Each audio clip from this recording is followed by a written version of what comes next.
So what I really want your opinion on is all this social unrest, because there's so much more to it, right?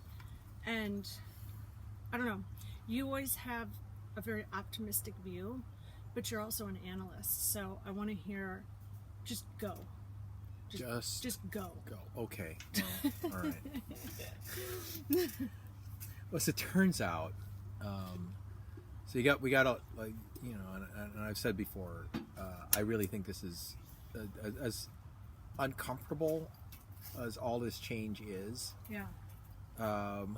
It is very much America that we do change in a loud and boisterous fashion. You know, we're not a quiet people, Okay. right? So, and we're also brash people in that we don't necessarily do our change in the most smart way possible. Okay. Okay, because we're short-tempered, very emotional, impatient. Yeah. And we have a lot of people around that have a lot of imperfect theories about how things work, right? I mean, you know, we can see that, you know, as we're talking today, the clear example that that is coming out of Seattle, that this alternative world of utopian society that they wanted to create in that Chop free zone fell apart almost immediately, because basically it wasn't well thought through. And it goes back all the way, I mean, I remember back in the 70s when I was in college, a lot of those same kinds of thought process that were not well thought through. But can I ask a question? Yeah. Isn't just the ideology not that sustainable? I mean, if you really, no, I mean, you know, like if you really thought it through, you'd have to be very calm, right? I mean, you know, the U.S. is a very complex society. All societies are complex. And to try to bring simplistic solutions to a complex society is always doomed to fail. And that's what we saw in Seattle. It's doomed to fail right off the bat. It took less than 24 hours for a warlord to emerge. It took less than a few days of running out of money and running out of supplies for strong-arming the local merchants to emerge. Right. You know? And because these are all the things that go wrong when you haven't thought stuff through, right? And, you know, and for all the people that think they are revolutionaries, I mean, back in the 70s, I mean, look, revolutionary thought has been around like forever, right? You know, in the 70s, I used to call them jacuzzi revolutionaries, right? Explain. Because they would Who's talk. a jacuzzi revolutionary? A jacuzzi revolutionary would be the like Jane Fonda. Partially, yeah, very much. But I mean, you know, back in those days, those people were the ones I grew up with were younger. They tended to be the children of white middle class, like right now. Yeah, and essentially, they never really ever seen a hard day in their life. I know. And they're they're trying to speak for you know, the oppressed people of the world. Right. You know, virtue. Virtue signaling in its worst possible form. Which is and it's been around forever. Well, but it's very narcissistic too, because you have to believe you have a strong platform to even take that platform. Well, you got to believe you're so superior. That's what I'm saying. And the fact of the matter superior is the better word. You have to think you're superior to hold that stage. Sure. And you know, and the simple fact of the matter is you're not. No. I mean, you know, anybody that thinks they're an elitist superior, I mean, I've run into them in the academic world. They believe it even though they're apologizing for it. They're not even apologizing for it. They're like, I'm sorry, I'm white. No. This is like, but well, there's some people that are doing that. They're just like, that's just weird, right? Yeah. But the ones that are saying, I want to set up a different kind of society. Yeah. You know, so essentially what are people? You know, they have leanings of having read too much Karl Marx, which back in the 70s, I had friends that were doing that, and I go like, you know, I really got to tell you, man, you know, like, I like reading Marx, but I like Groucho a lot more than I like reading Karl, because Karl's boring, right? Dark, and and Groucho's good. He has a secret word, right? You know, funny. For the people that are old enough to remember the secret word with the little birdie. I don't remember it. Yeah, but you know, so the thing is, I've seen this stuff. So when you're older, Right. you go like, I've seen this before. I've seen this over and over again. And so when it comes to like this whole social thing, I was talking to my daughter about it, right? Who is following in her father's footsteps with a great deal of zeal for right and wrong, and Sorry. that's okay. We shouldn't have. I forgot Mateo was coming. That's all right. You know, Okay. but I mean, you know, I think it's still picking me up as a primary audio. Good. But anyway, so my daughter is protesting, Yeah. right? You know, and I'm encouraging her to experience it. Sure. I'm encouraging her to go see how these alternative ideas about the world play out Yeah. in real life, because I want her to see that a lot of these people are full of it, Yeah. that they don't really know what they're doing or talking about. They're the same jacuzzi revolutionaries that never had a bad day in their life, coming out and pretending that they are saving the world for these lower people, right? Right. It is I mean, it infuriates me, because you know what I mean, Kelly, do I look white to you? No. I mean, you know, so the fact of the matter is, I don't fall for that crap, right? Yeah. You know, I see them look at them straight in the face, and they go like, you know, you're just trying to make yourself feel better. Yeah. That's got nothing to do with me. You know, I already feel good about myself. You know why? Because I'm an American, right? You know, I live in the freest country on the planet, and I don't need you to lift me up from the top. No kidding. I'm already there. That's the thing with this whole thing. It's like, we don't need to do anything for anybody. They're good enough on their own. Yeah. Now, you know, a lot of people will say, you It's know, like lost in you're the being message. insensitive and all that kind of stuff. Well, how is that insensitive? By believing that person is strong enough, smart enough, because big enough on their I'm own. speaking against herd mentality, Yeah. right? But here's the thing, okay? So like, Yeah. so I look at all this stuff, and so I'm encouraging my daughter to go see all these things, because I want her to see that there are legitimate issues that need to be looked at. There are things that need to be fixed, because this is not a perfect society. It's a better society than most others, but yeah, can you improve it? Of course you can. But you got to improve it constructively, not destructively. And what I want her to see right now is that these people are coming up with destructive solutions. Right. Solutions that will ultimately make society worse, as opposed to making society better. You And mean it's- like community policing?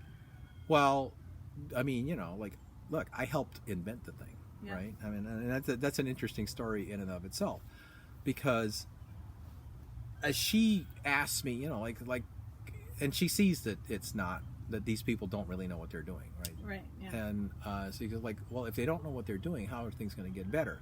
And I go like, well, okay, so she's like 24, right? So she hasn't been around that long, and she wasn't even born back in '92 when the LA riots occurred. My other daughter was Yeah. very young, but this one wasn't born yet.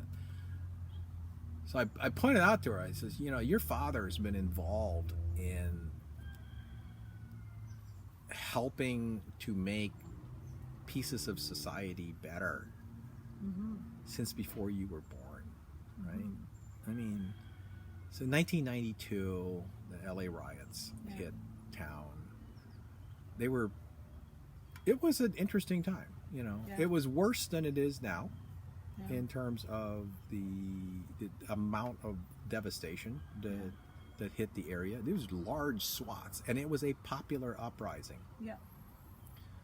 which is very different from today. Today is a philosophical uprising, driven primarily by being able to spread the word very, very fast on the internet. Yeah. But it's not the local people. For a long time now, it's the local people have ultimately been the ones telling these people to get out of our neighborhoods, Yeah. right? So these are people that are coming in because they think they're better. They're elitists, Yeah. right? And so I told my daughter, was like, you know, so before you were born, LA riots hit, and your father, among the things that he did after the LA riots, is I went to work with Rebuild LA. which was an organization that was set up to help put Los Angeles back together after the LA riots. And it was an eye-opening experience in that the hardest thing to do was to convince corporate America to put money back into these burned out neighborhoods. Sure.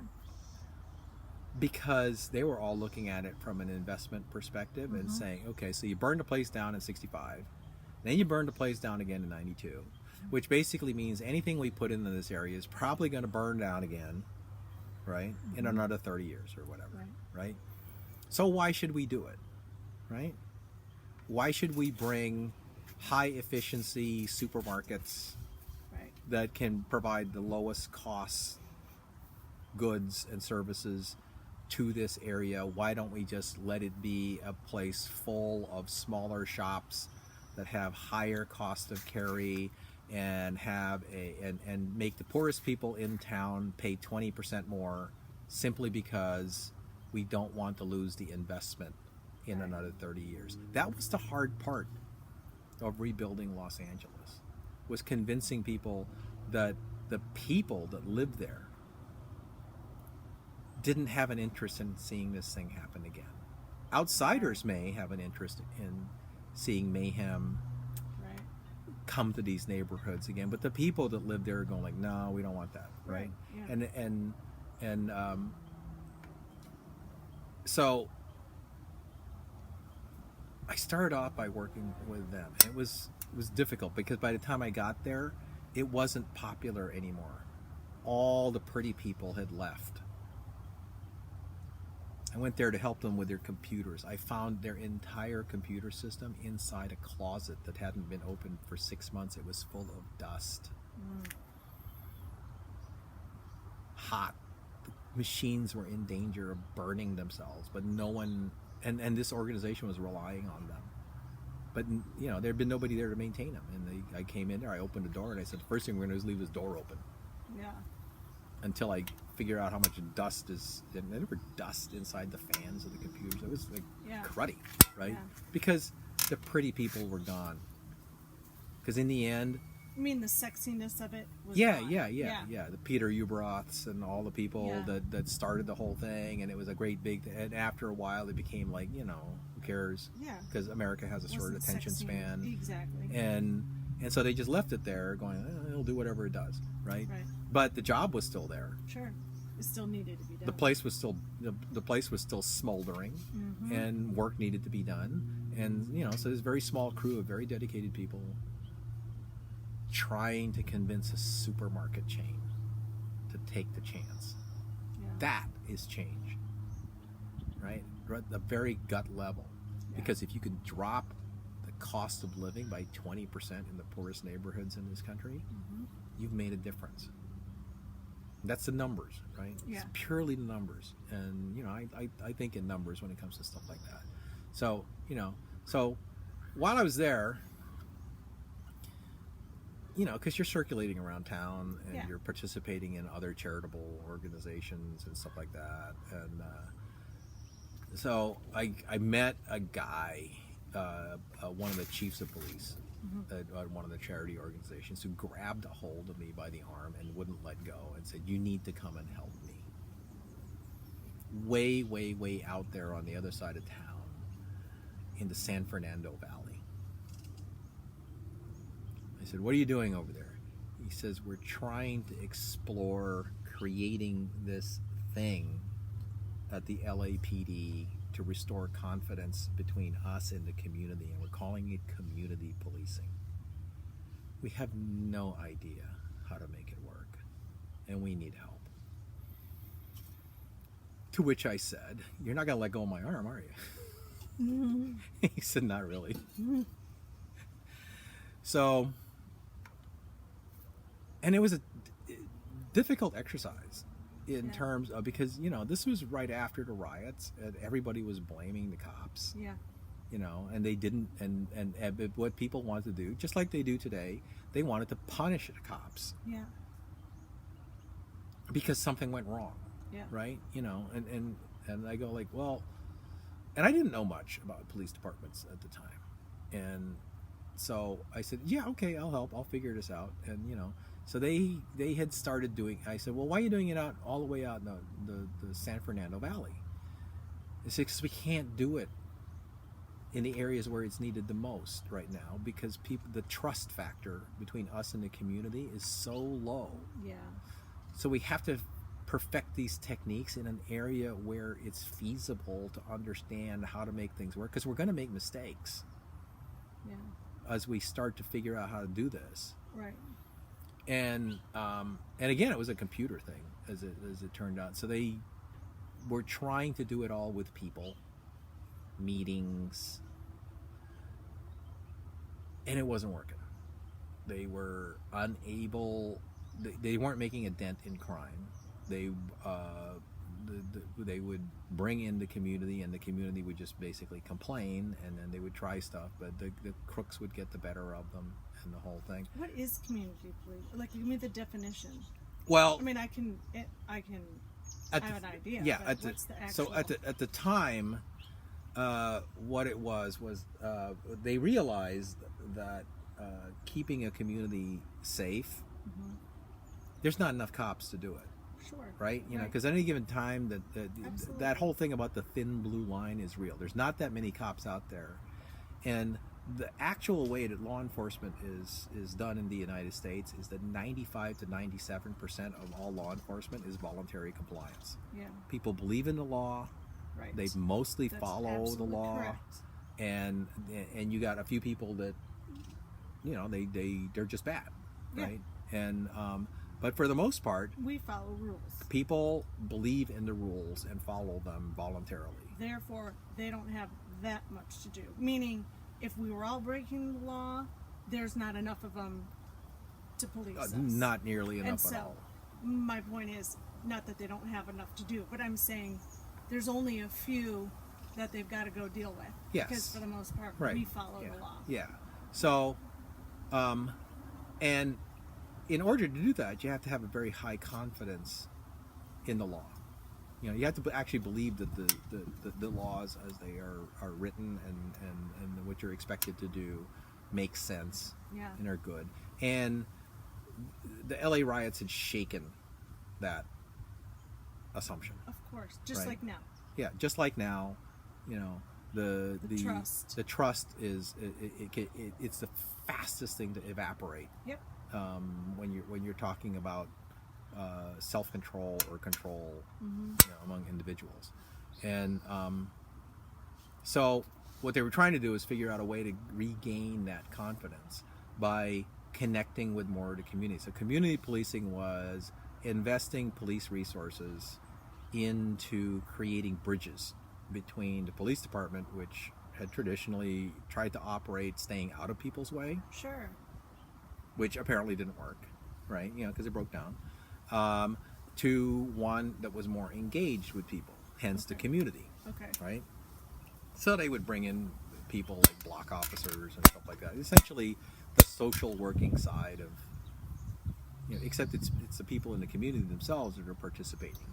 Like, And- do they deputize people? No, they don't deputize them, but they maintain closer ongoing communications with them. Yeah, With like neighborhoods. yeah. So they're not strangers anymore, right? So Right. that the cop that's on your beat because he's assigned to that area. So a neighborhood has like a point person. Yeah, Okay. yeah, and in its greatest case, you have entire neighborhoods have a whole bunch of people that are part of the program. Yeah. And essentially, what they do is they create more eyes and ears that the cop can't see because they can't be everywhere at once. Right. Right? And they're also better at understanding what's going on in the neighborhood. So they had started this thing, and it turns out people wanted to participate. The thing is, they were seeing more stuff than the cops could handle Yeah. or respond to, and they weren't talking. They were only talking to them intermittently, so their information was old by the time it got to them on what's going on in the neighborhoods. Right. And the other thing, and so it wasn't working. It wasn't doing any good, right? So what they did was they said, "Can you analyze this and figure out why is it not working?" So I did. Like you do everything. I do everything because I'm unclassified pending. Yep. And so what I found was that you have to look at community safety as two competing groups that have an equal chance to win. The first group are the police and their allies, the community, Okay. right? Because now because community policing turns them into allies. Okay. That's kind of the point. And the competing group are the criminals, because they're an economic force to be reckoned with. They make their living by engaging in stuff that is, they're part of that 3 to 5% that needs to operate outside the law in order for them to get what they need out of the world. Right. And as it turned out, both groups have work cycles. The criminals, get up in the morning, they do their thing, they work the day, and then they figure out what happened at the end of the day, and they adapt. And they adapt probably at somewhere between 48 and 72 hours to local conditions. The police department was meeting with the community once every 2 weeks, right? Right. So in the 14-day time span between the cops meeting with the community to figure out how to adjust what they were doing, the criminals had 5 cycles of adaptation. Yeah. So essentially, they were being out-adapted by the opposing force, right? I'm an analyst. I look at that and I go like, well, you're not going to win that. If your opponent is changing game plan 5-1, your opponent's going to win. Right. Well, and the other side doesn't really have much education on the criminal. Well, to even know. Well, no, they recognize him. They recognize him, but they don't understand their world. They didn't understand the it's work, right? Yeah. And it has a work schedule. Sure. Right? Because you got to bring home the stuff, right? But they don't, they're not aware of their habits or and they weren't. Yeah, the cops were aware of it, of course, but not people. And the problem is they had set up this experimental program, and to their credit, the chiefs told me like we know we're making mistakes. We need to find where they are. We need to figure out what to do about it, right? Yeah. So they said. So I said, well, here's your problem. Your problem is these guys are adapting 5 times to every single one that you do, and you have to adapt faster than they can. And they said, so what do you think we can do? And I said, well, I met with a lot of your community people, and they're kind of in this part of the valley. They're kind of nerdy. And he said, so what do you think? I said, electronic bulletin boards. This is before the internet, right? Yeah. No information superhighway, whatever. Right. But there was this thing called a dial-up bulletin board, where you get on your computer and you get a little modem and you dial up to another computer that had a little bulletin board on it that looks kind of like a Facebook page, would today, and then you exchange messages, right? And they said, so what will that do? I said, well, it will increase the ability of your police officer and your community to talk to each other several times a day. So you'll be adapting quicker than the other guys, right? So what you want to do is you want to change the 5-1 advantage to your side.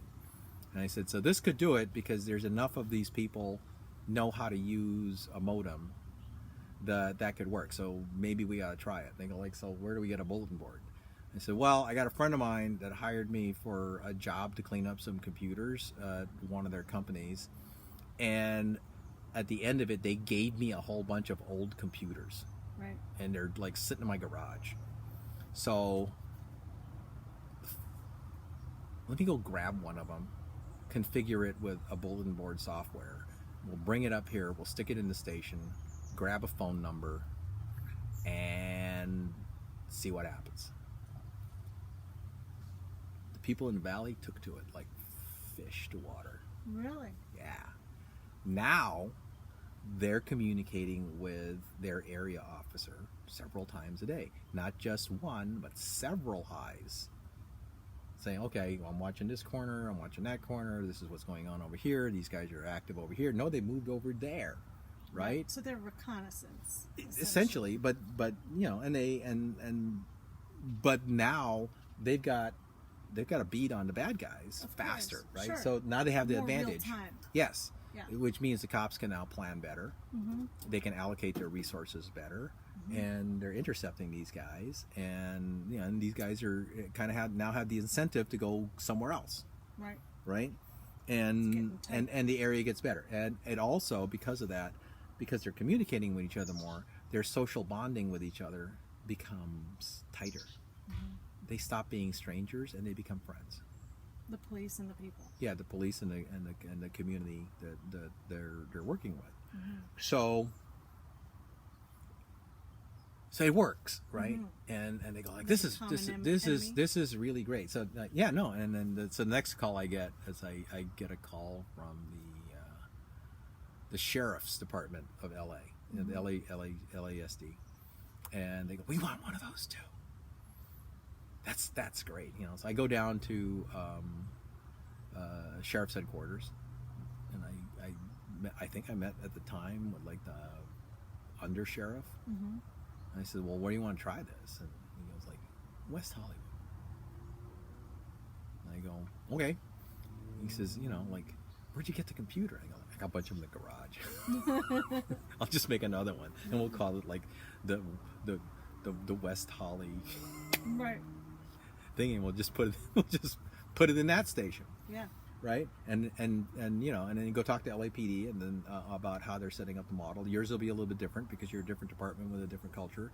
But here's the parameters you're going for. You know, so you're basically trying to make it so you're adapting at least 2 to 1, 3 to 1, if possible 4 to 1 over what the bad guys are adapting to at their rate, and you know, and from that you'll build a tighter community. And so put another one in there, right? Mm-hmm. Tiny little thing. The computers didn't cost me anything. Yeah. Or Right? them. But it enabled the blossoming of trust. Yeah. Well, you had a common enemy. Well, for that, Cops for that, and the people. well, for them, I mean, So you you know, bond. yeah. For me, you know, I'm just trying to find a solution Mm-hmm. that they go like, what we really need to do is we need to have vehicles that increase community trust, Right. because without community trust, that whole voluntary cooperation with the law thing falls apart, and we don't have the resources to do anything about it, right? Mm-hmm. So now, and you know, so that experiment worked, and it started many years from there of dealing with other issues that the cops were running into. Mm-hmm. I spent a lot of time with LAPD. Mm-hmm. I spent a lot of time with the sheriffs. I used to go around with like two ID cards, one for each department, Yeah. which were, you know, pretty cool Mm-hmm. at the time, and working with all kinds of experimental units Sure. that were trying to figure out how to do things, and so there are a whole bunch of units. I think the most interesting one I ever found was the LA Sheriff's Department back in the 90s. Had this thing that they called the MET program, Mm-hmm. Mental Evaluation Teams, Okay. right? And so the idea there was they understood that a police officer only has so much authority under the law, Okay. and some things can only be done by someone from the Department of Mental Health, Right. because they were running into people that had mental health problems Sure. out in the community, and they had no effective way to treat them properly, Sure. because the cop can only do so much. So what they did is they set up a program where they would put a police officer and a mental health professional into a car together, and the field deputies, when they ran across one of these situations where they were pretty sure the guy was the code for it is 5150, 50. Yeah. and I did which a movie is called 51. yeah, and there you go. Were you the crazy person? No, Okay. I was not. Oh, thank God. Yeah. For once. Okay, finally. Yeah, okay, cool. But anyway, so essentially if they detected that this person was, like off their meds, had severe mental problems or whatever, they were to call in, and then this car would roll out with the correct resources to be able to evaluate the situation more holistically, and then figure out what the right treatment was. Is this person sane and they should go to jail? Is this person in need of mental help, and should we check them in for evaluation? What's the right thing to do, right? And so at the time, it was a shoestring program. There was one car for the entire of Los Angeles County. Right. For the mental health. Yeah. Okay. It would take hours to respond. Yeah. Because because Los Angeles County is 400 square miles. It's huge, right? Oh my God. So you got one car. Traffic alone. And every deputy going like, I'd like to help this guy, but that MET car is like 80 miles away. Yeah. Right? And it'll take forever to get here. And there's only one of them. And they're not there every day. Yeah. Right? So, but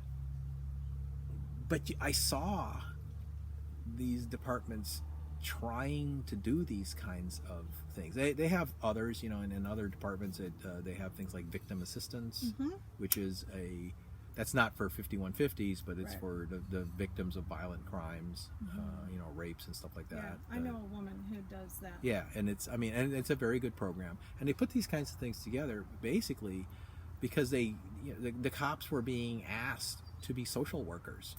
Right. And and they were trying to respond. They get called all the time to situations. Yeah. Where they're like a mediator. Yeah. And and it's so, like I really liked helping out with figuring out how to make those programs better, because I could see that they were doing good for real people that had real needs. Yeah. And but today, right, so I'm very sad about today because of it, because the other day, so there's this whole defund the police movement. Yeah. And so the sheriff of LA County made a list of all the things that the people that were defunding the department's programs were. And my heart sank when I saw that these MET teams were on the list to be eliminated. It's the only thing to help people with mental issues, and they're getting rid of it because they want to defund these police departments. And like but people are demanding those right now. Social well, workers. yeah, it's like the programs that you really need are the people ones that are being eliminated. And it reminds me of right after the LA riots when the cops were telling me, we'd really like to try these community outreach programs in South Central LA, but we can't because the feelings are so bad, and it means that we won't be able to get these kinds of services to these people for a very long time, and they'll suffer, and but it's happening all over again, and it bothers me that people put their careers and a lot of sweat and a lot of work into getting these things to operate even at all. Yeah. And in the flash of an internet storm, it can be eliminated. It's gone. Yeah. Well, God, they're getting rid of the human trafficking department or whatever. Yeah, I like, mean, are you kidding me? Human trafficking That's is like huge here. It's huge. It's gigantic. So all these things that are actually the kinds of social, hybrid social and connection with the community services that these people are saying they're demanding are exactly the things that the governments are eliminating. Yeah. So so what does that leave you with when all is said and done? It takes all of these departments that have been working very, very hard to serve their communities better, and turns them back into the same kinds of guards, prison guards, Yeah. that they used to be before all of this stuff started to be, you know, it basically wipes out everything we've learned in the last 30 years and a lot of the stuff that I've put a lot of time into Yeah. helping To make adapt happen. Yeah, with you know. society. And you don't do that kind of stuff because you hate people. You do that kind of stuff because you love people. Right. And the cops, too. I mean, you know. Sure. I mean, I remember the guys on the MET team were like, I just want to help these people. And there isn't enough budget to do this every day, you know, so we can only do like there's only enough money to have a car out there once a week. Right? That's not enough. No, it's not enough, and now they just eliminated it. Yeah. For what? Yeah. Though? I mean, you know, it became popular. I mean, you know, the concept took off and there were. How is that defunding the police? Well, they aren't the police. It tells me that whoever it is that is mandating. There's Garcetti. well, look, no, Garcetti's a city of LA. You know, they got their own. LA That's a different. County. Yeah. Okay. So it's the LA County Board of Supervisors. Right. Yeah. Who have strained relationships with their sheriffs. Yeah. And you know, but you know, in the end, it tells me that the people that are implementing these police defunding exercises want the police to fail.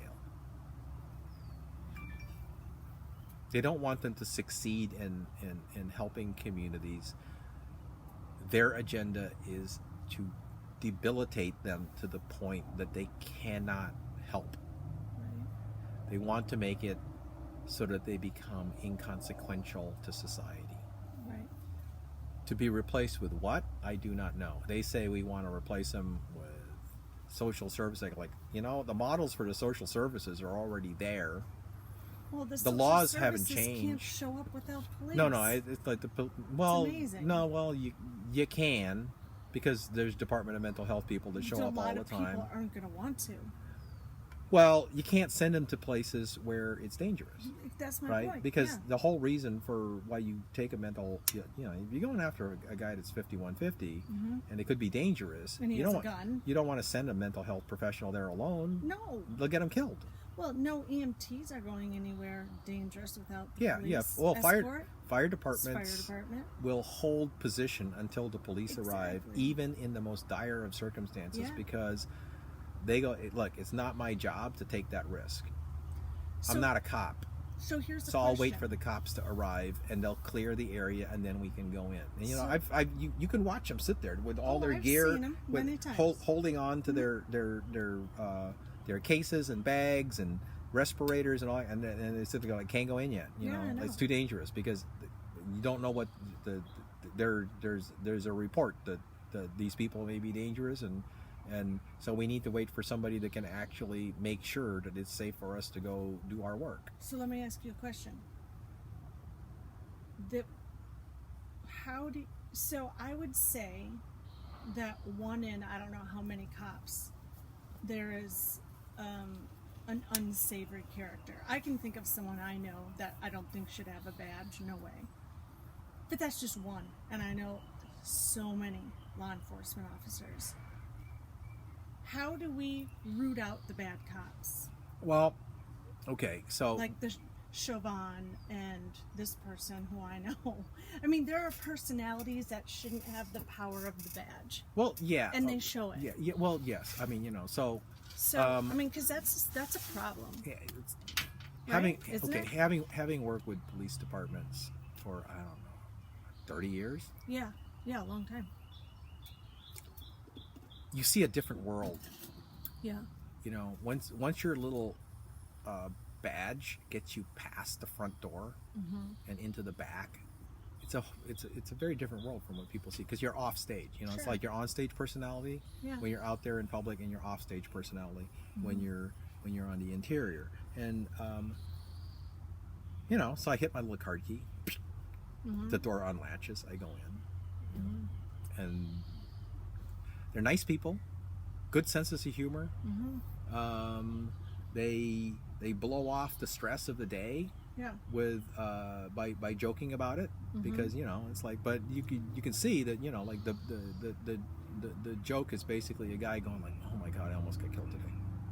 And, but I live to tell the tale, right?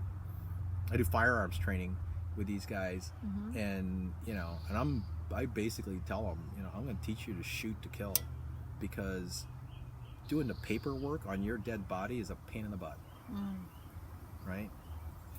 Right. And we don't want to do it. So you need to learn to win, okay? And the bottom line is, because there's not enough of you, and losing one basically means you got to go through a whole training cycle. There's a popular myth right now that it only takes 3 months to train a cop. Yeah, because that's the amount of time you spend in the academy for your first training. It's actually longer than that. It takes, depending on what you're doing. So it could be like 6 months. Yeah. Before you are done.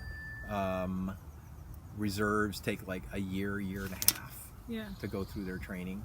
But the thing is, and people think, once you finish that training, that's it. No, it's not. Well, no, you continue training, don't you? In real life, when you finish that training, then you're under a microscope by your field training officer for another year and a half to 2 years. Right. Right? And then after that, you go to continuous training for the rest of your career. Yeah. Continuously. And every one of your actions is scrutinized by your supervisor. Yeah. And any infraction goes to internal investigations for your entire career. Can you imagine an activist saying, yes, I would like that to be how my life is lived at work forever, or anybody else? It's like, you're in a microscope your entire life, right? And you go like, because any mistake you make, the guy gets off. That's right. Right? Even if it's a technical mistake. So the standards are extreme.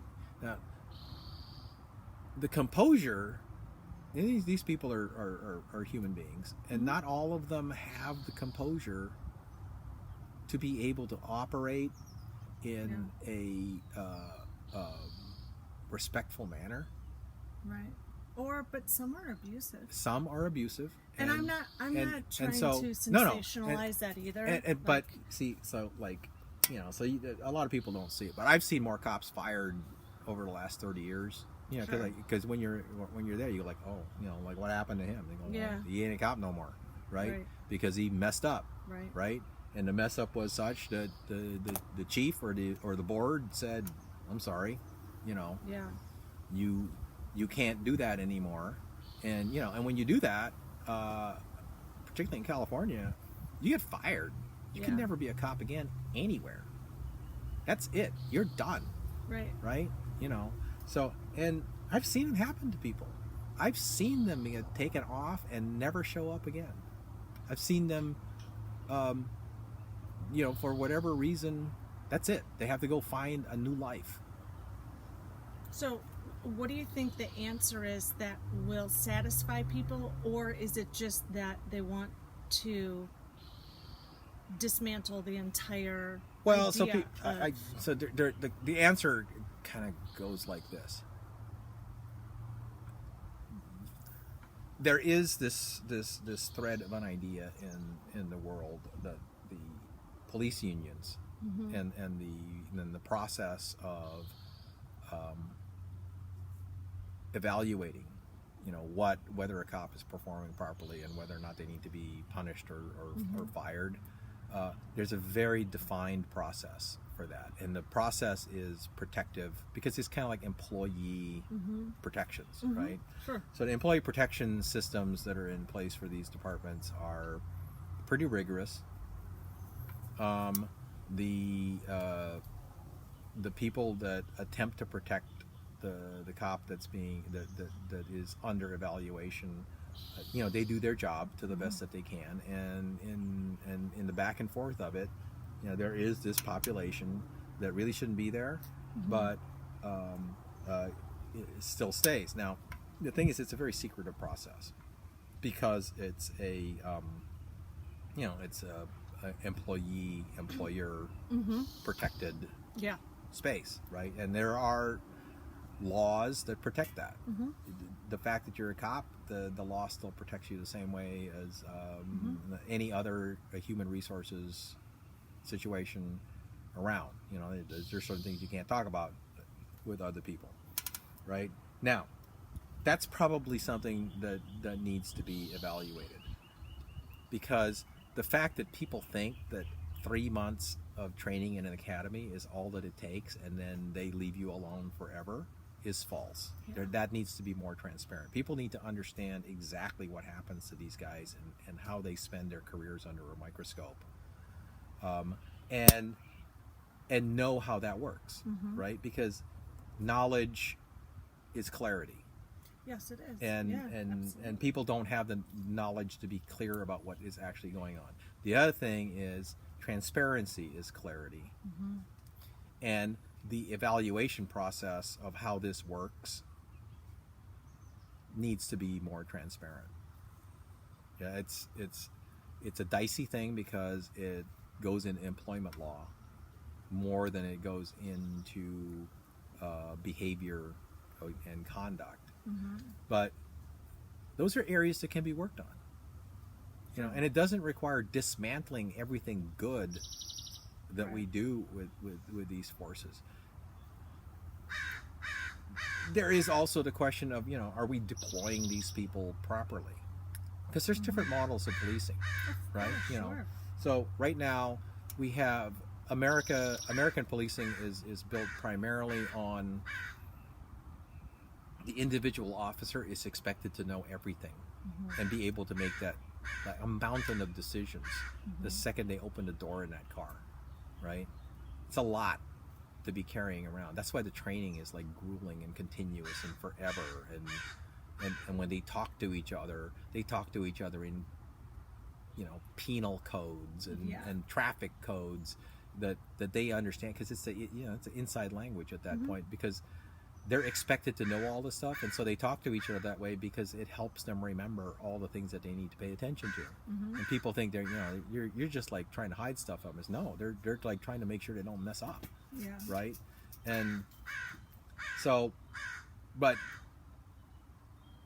if all of that stuff was more transparent and people could see what was going on, I think that's kind of like the next kind of community policing thing. It's like, you trust these guys more if you know what their lives are like. And then you trust in the programs that they're trying to do more. And then if there's better ways to do it, it's easier for people to have conversations about what if we shifted to a different kind of model, right? Yeah. So every police department has inside it what in other an unarmed component of the police force, right? In the U.S., they all work for a division of the police force called Parking and Animal Control. Sure. PACs. Yeah. Right? We need to control this animal right now. Making the noise. It's okay. It's my raven. Yeah. Okay, but so Parking and Animal Control is it's a light version of what in England would be a bobby. Okay. Right? Which is in England, they have a deployment of a lot more unarmed members of law enforcement and a smaller ratio of specialized armed members of law enforcement, and that's the way they do stuff over there. In America, we have a portion of the force that concentrates on stuff that doesn't require being armed, and a portion of the force that is expected to know everything that might happen, armed and unarmed. Right? And so is that a model that we should continue to have? It's a traditional model we have here, or should we be looking at other models of how we could organize police forces so that the problem is, so like you got the parking and animal control people don't have to remember a heck of a lot because they're not responsible for all the rest of these pieces of the law. Right? If we change the model of American policing so that they are responsible for more things like British bobbies, right, then they have to be higher trained. And, you know, do we have enough of those kinds of people and the training to deploy them? You know, so like instead of hiring somebody, training them for just a limited number of things, you know, your typical meter maid at this point probably spends 15 to 20 seconds per ticket because they have a little internet connected device that as they flag the car and take a picture of the license plate and read the information out of the meter is already rolling the ticket out so they can drop it there and then move on, because their job is to be invisible, which is very different from an English Bobby. Their job is to be highly visible, right? That means a different set of skills, a set of skills that we have not prepared for or trained in America. A set of skills that will, like community policing was back in 92, when it starts off, a lot of mistakes are going to be made because we don't know what we're doing. We're entering into uncharted territory. Right. And so the people that are doing this stuff are starting to ask the question. My question to them is, have you really thought through exactly what kind of a problem you're getting into? And I don't believe that they have yet. I think it's premature to be changing the way your police forces are until you've thought through what you're going to follow them with, because then you're going to go into a vacuum, which is chaotic. Yeah. And that doesn't work either. So, you know, that's kind of where that is today. I mean, could we go to a different model? Yeah. Can we go to a different model overnight? Heck no. Yeah. Are we asking too much of that thin blue line that we have? I think we have for a very long time.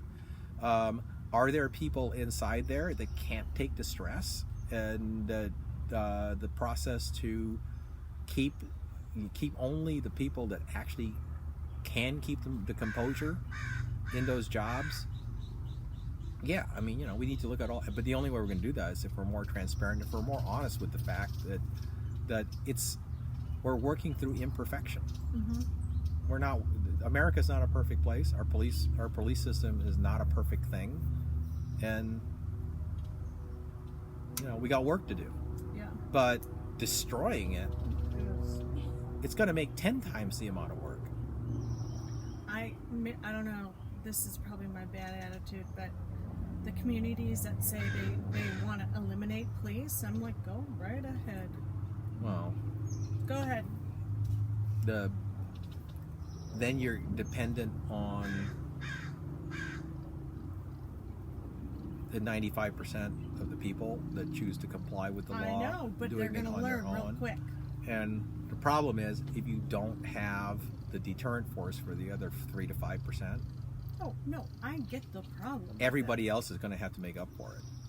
I get it, but if they want to see what life is like without law and order, then, you know, go for it. They can explore it. That's what I'm saying. They can explore it. They're probably and going like to I change said, their mind. It's going to be 10 times the work to fix it. You know? So like you're going from, hey, you know, if we just did more transparency and recognize that things aren't perfect, but there's a process for continuing to make it better. Yeah, it's work. Blowing it up, oh my God, you're gonna have to build it all over again. More people are gonna die without it. Yeah. Of Both course. on both sides of the divide. Yeah, I mean, you know, it's basically, it becomes gang and warlord territory. That's what I mean. And people don't really realize that it's real easy to fall from being the safest place on earth to being one of the worst. And so, you know, for people like me, you know, I am willing to teach people how to make things better constructively. Sure. Because I believe that's the important thing to do. And got a lot of lessons learned over the last 30 years that, you know, I think people could benefit from and be calmer about. But, you know, whether anybody cares right now, I don't know. Well, that's the thing. And also it's hard when it's being politicized too. Yeah. So it's like, okay, now one side is for police, that's the Republicans, one side is Democrat, and they're after, you know, the media has created this divide. And it's, you know, it's hard. Well, partially. The internet is absolutely been far more important in creating this divide. I don't really think the media. Well, they're part of the media. No, they compete with the media. That's a whole nother conversation in terms of stuff, which is probably about where we should stop because we're at 55 minutes. Oh, are we? Oh my gosh. We could talk so much. Or I could just sit and listen. Well, you keep asking me questions. I just keep trying to answer you. I know. Yeah. I have a lot of questions. I Yes, always ma'am. do. I know. That's why you're my muse. You have to, and you're and like the best, my college. and the best one ever. Thank you. Oh my God. Well, let's do more too, because I know a lot of other people need clarity on what's going on in the world. I know I do.